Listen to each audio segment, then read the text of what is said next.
What's up, beautiful people of YouTube? This is GRC coming at you hot with another mouse review. Oh yeah. But seriously, today we are going to be taking a look at the Razer Mamba Elite. Razer finally got their act together and replaced the godforsaken laser sensor that used to be in this mouse. It's supposedly rocking the Pixart 3389 optical, one of the best on the market, but we'll get into that a little bit more later on. Before we get into it, I do want to mention that there will be timestamps in the description box below for each section of the review. That way, if you want to jump ahead or even skip whole sections, you can go ahead and do that. I also wanted to mention that there will be Amazon affiliate links down below as well. It's a great and easy way to support the channel if you want to help me out. But if you do find a lower price elsewhere, disregard those links. Alright, enough intro, let's just get into it. First, I want to talk about shape. What makes the Mamba so good and a personal favorite of mine is that it doesn't take a lot of chances, but what it does is get a lot of things right. Taking a quick tour of the mouse, you can see there's plenty of space for your fingers. On the left side, you have a good size and nice feeling rubber side grip with some freedom in where to place your thumb. Taking a look at the other side of the mouse, you can see it's a similar story. You have a good size rubber side grip with plenty of space for your ring and pinky fingers. Moving towards the front, you can see there's finger grooves on mouse 1 and 2, and they're not too deep. The Mamba actually almost felt like a combination of the Razer Death Adder and the Zowie EC1, which is a very good thing. The Mamba actually feels so similar to the Death Adder that it's almost hard not to compare the two. They're both large right-handed ergonomic mice with humps in the middle. However, there are a few key distinct differences. Immediately, the biggest difference to me was that the Mamba is a bit taller towards the front. Basically, the Death Adder's slope goes down farther. Another thing I wanted to mention is that the Death Adder has a wider flare in the front. It's sort of toned down and more subtle on the Mamba. It's a similar story with the right ledge of both mice as well. Again, it's much more subtle on the Mamba, and it's more defined and pronounced on the Death Adder. Overall, the Mamba Elite is a very safe shape. The Mamba comes weighing in at just under 100 grams, and personally, I can't game with anything over 100, so it's good to see they're keeping the weight down, at least a bit. I would like to see this mouse hit the 80 or 90 gram mark. I think that's a sweet spot for me personally, but I'm not holding my breath on that one. The Mamba is pretty wide with a grip width of about 64 millimeters, and it's actually not that long. It only measured 124 millimeters. For comparison, I've put the Mamba Elite next to a few other popular large gaming mice, just so you can see how they stack up. If you're familiar with my review system, let's face it, you're probably not. I have less than 100 subs right now. But if you are familiar with it, you know that I prioritize shape, as that accounts for 30% of a mouse's total final score. I've made a couple small changes to the review system. I've combined buttons and scroll wheel into one so that now they also make up 30% for a mouse's total score. The last 40% is made up with sensor, mouse feet and cable, and tilt. Tilt is basically just miscellaneous stuff, or if something really surprised me in a good or bad way about the mouse, it'll be covered there. Anyway, I just want to wrap up the shape section and say that the Mamba is probably my favorite large right-handed mouse. For reference, I have 20.5 by 10.5 centimeter hands, and I favor sort of a claw-palm hybrid grip.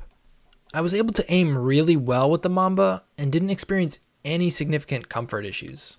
The shape section is further broken down into accuracy and comfort. It's important to keep in mind that comfort does not necessarily equal accuracy. Obviously, one can affect the other, but I think it's best to keep them separate.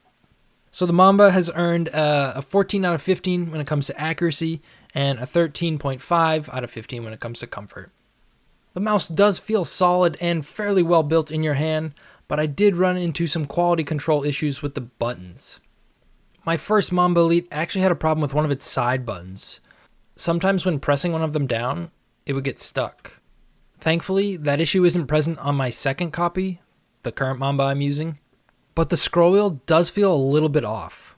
What I mean by that is, on this scroll wheel, there's actually, you can push it left or right, and that's another button, which is a nice feature. I like that.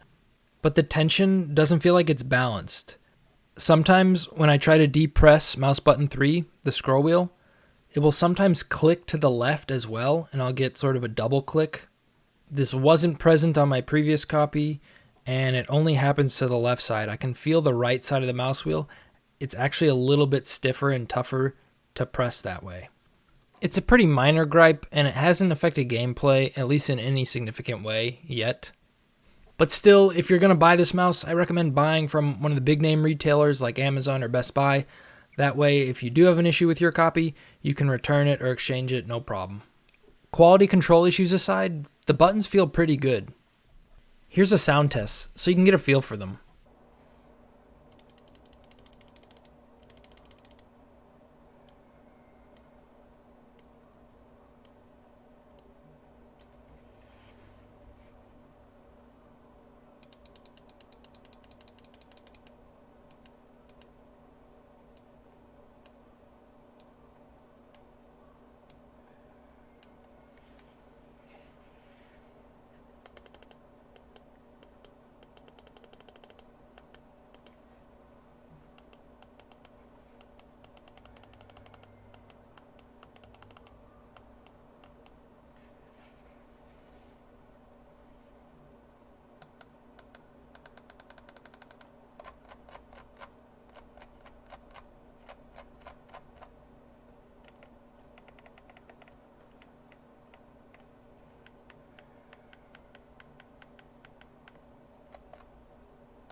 Overall, the buttons are above average, but nothing special. Mouse 1 and 2 have minimal pre-travel and a little bit of post-travel, but nothing major. The side buttons offer a good satisfying click with minimal pre- and post-travel. The location of the side buttons is also good. I really didn't have to move my thumb up too much to reach them. In terms of stiffness, the clicks are probably leaning slightly towards the heavy side, but I would still describe them as middle of the road. Aside from the minor issue with the scroll wheel, overall it's pretty good. The steps offer good tactility and feel well defined. It is a little disappointing to see such poor quality control on a $90 mouse, but at this stage in the game it seems like no company is immune to this kind of stuff. Wrapping up, the DPI buttons are good and out of the way. I never had any accidental clicks with them while gaming or anything like that. I could potentially see it being an issue for people with smaller hands, but then again, if you have small hands, I probably wouldn't recommend this mouse to you in the first place. And I will touch on the profile button on the bottom of the mouse a little bit later on. Overall, the buttons have earned a score of 25 out of 30. Like I said before, they're above average, but they lost some points for quality control. Next up, I just wanted to briefly touch on the sensor in this mouse. It's finally been upgraded to an optical. I believe it's the PixArt 3389, the same one that's in the Death Adder. They both can go up to 16,000 DPI.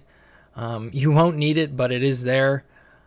And they also both have tracking speeds of up to 450 IPS, or inches per second.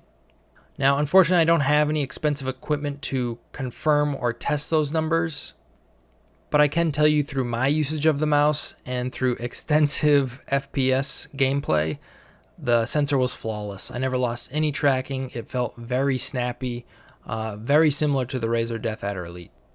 Overall, the sensor earns a perfect score, 20 out of 20. Next, I wanted to cover mouse feet and cable. As you can see on the Mamba, there are two large mouse feet, one in the back, one in the front, and there's a smaller, thinner one surrounding the sensor in the middle, very similar to the Razer Death Adder Elite. The mouse feet are good, not great. I actually found I prefer the ones on the Razer Death Adder Elite. Those seem to glide a little bit more smoothly. The ones on the Mamba have a tad more resistance. Overall, though, they're pretty good. As far as the cable goes, it feels very similar to, if not the exact same as the one on the Razer Death Adder Elite, and it's one of the best braided cables I've seen on a mouse. It's thin, flexible, and doesn't hold its shape that well. All things you want in a gaming mouse cable. And despite the fact that it's braided, the drag on the cable isn't that bad either. Together, the mouse feet and cable earn a collective score of 8.5 out of 10. Lastly, we have tilt. Now, this is actually going to cover quite a few things because the Mamba has really nice side grips, it has beautiful RGB, and it also has onboard memory.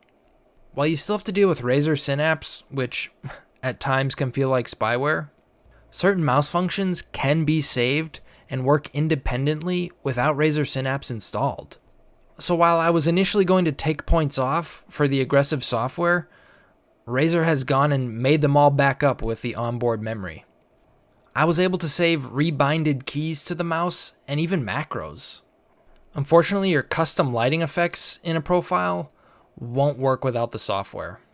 The mouse will still display RGB, it will just default to spectrum cycling. Razer says that up to 5 profiles can be saved to the onboard memory, but I'm only counting 4. Basically, each profile corresponds with a different color, which is displayed via LED on the bottom of the mouse. You have red, green, blue, and light blue. There's also a white, but you can't save your settings to that color. It simply doesn't show up in Synapse. While Synapse is far from perfect, it is a pretty feature-rich software offering from Razer. In it, you can set the DPI from 100 to 16,000 in steps of 50. You can have anywhere from 2 to 5 sensitivity stages, and these will save to the mouse's onboard memory, so you can use them without Synapse. This almost hurts me a little bit to say, but I actually enjoy using Synapse. It's surprisingly nicely laid out, and it actually seems like a lot of thought and time went into the creation of it. It's very easy to remap buttons and even create macros. The software also notifies you if certain functions need Synapse in order to work properly. So for example, if I wanted to make mouse button 4 launch a website whenever it's pressed, Synapse will include this little notification message. You can also change the polling rate and even calibrate the mouse accordingly to your specific mouse pad. I think the thing that actually impressed me most about the mouse and software was the RGB. Now, if you go into lighting, you'll see there's quick effects and they give you 5 things to choose from. But where it really gets cool and interesting is the advanced effects. Within Chroma Studio, there's actually 20 distinct lighting zones that can be controlled and set individually just on the Mamba Elite alone. Now, 2 of the zones are just the scroll wheel and Razer's logo, but each side strip of light has 9 LEDs in it. To test this out, I programmed each LED to a different color. It doesn't look that great here, but that's mostly just because I chose random colors. I think if someone really put in the time, they could come up with some really cool color combinations. Anyway guys, that's going to wrap up the tilt section of this review. The Mamba gained a lot of points for having nice side grips, onboard memory, and beautiful RGB. But I took a point off for its steep price and somewhat aggressive feeling software. Overall, it gets a 9 out of 10 for tilt. So if you've been keeping score, you'll know that the Mamba has earned a total of a 90 out of 100. This mouse really has a lot going for it. It's got a great safe shape, above average buttons and scroll wheel, a flawless sensor, good mouse feet and cable, beautiful RGB, and even onboard memory. Where I was let down a little was by its steep price, poor quality control, and somewhat intrusive feeling software. I'm hoping that it's just the initial batch of Mamba Elites that have the quality control problems. They're mostly minor, but still not something that should be on a $90 mouse. I'd also like to see the weight come down a bit. At almost 100 grams, it's not light, but for such a large mouse, it's not that heavy either. Anyway guys, that's going to do it for this video. I hope you found it helpful. If you want to see more content like this, like and subscribe, and I'll see you guys in the next one. Peace.